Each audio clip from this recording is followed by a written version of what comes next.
University of Nevada, Reno head coach, Jeff Choate. Coach, how we doing? I'm doing well. Thanks for having me today. Yeah, of course. So you're heading into year two at Reno. Just talk to me about the optimism of this team because the way I felt like for you guys last year, you guys were so much better than what the record indicated. I mean, you guys just really couldn't get on the right side of the one score games late. Yeah, there was a lot of gut-wrenching losses, including one in San Jose that started our conference play. And I think back, there's always these little moments. Hey, what if? What would that have created in terms of confidence and momentum for us if we could just get over the hump there? Whether that was the San Jose game, or that was the Boise game, or that was the Fresno game, I could kind of go down the list. But sure.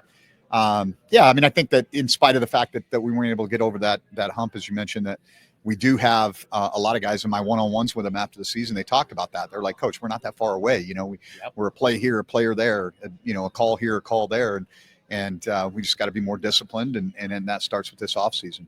Let's talk about your quarterback in Chuba Purdy because he was kind of your gadget guy last year, when, at least in the San Jose game where, he come in on a trick play here and next thing he's throwing a pass here. Now that he's kind of, the leader of this offense, he's going to be commanding it. What have you liked from him? An experienced guy that has been around the block. Yeah. Experience is one thing that stands out. Leadership is one thing that stands out. And then overall athleticism. I think that's people probably don't really know what a really good overall athlete Chuba is. And so I'm excited to see what he can do leading our offense. And we've got some very capable guys behind him that, I'm excited about seeing how AJ's developed in the offseason as well. And so I think we're a faster, longer, deeper football team. You kind of express your displeasure of the schedule and just how things worked last year. You feel good about the schedule this year, the non-conference and I feel the Mountain West schedule. Yeah, I feel a little better. Yeah, sure. I mean, when it was all said and done, we did end up. It's hard to build a program and build confidence and create momentum when you're kind of your back's to the wall all the time. And I felt like that was a tough position to put our players in. And I definitely feel like the non-conference, we open up with Penn State. All of us have to go out and test ourselves a bit against good opponents. But I think the rest of the non-conference schedule is a little bit more manageable. And, I think that the conference schedule is always, you got to play who you got to play in conference. I mean, that part of it doesn't bother me. But you got to set yourself up for a little bit of success too. We talked, I mentioned, for you guys about, just getting over the hump in the fourth quarter. And, I've always just talked to people like, it takes a skill to close out games.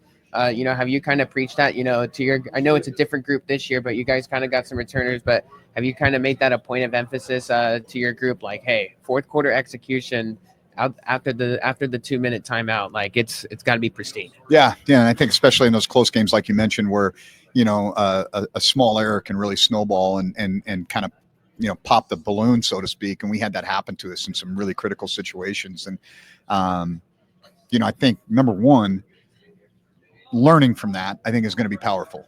We have so many living examples that I can sit in that room and I can say, look, this decision led to this. This decision led to this.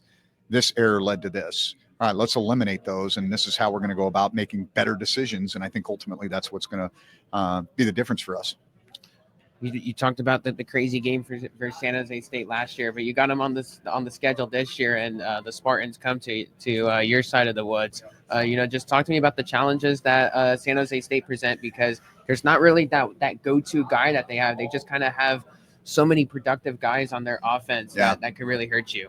Yeah, obviously Nash last year was a focal point coming in the game, but the other big outside guy was the one that probably was the difference in the game at the end of it. So, I mean, obviously, the thing about San Jose State, they've always had talented players, especially in the skill positions. I think back to my days at Boise. I can remember in 2006 when we went on that run to beat Oklahoma.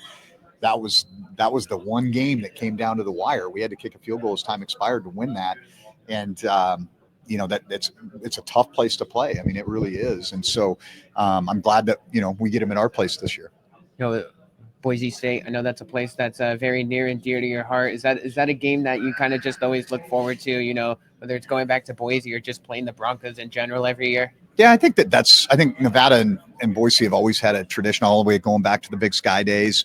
And geographically, even though we're a 7-hour drive, it's still relatively close for the West Coast. And I think the programs were built a lot the same way, whether that was, the lineage of great coaches that came through Boise or Coach Alt doing it kind of on his own shoulders. And so it's a fun opponent, and there's always going to be a lot of attention around a game like that. Love it. There you have it, Jeff Choate, head coach for Nevada. Thanks for the time. Best of luck this season. Thank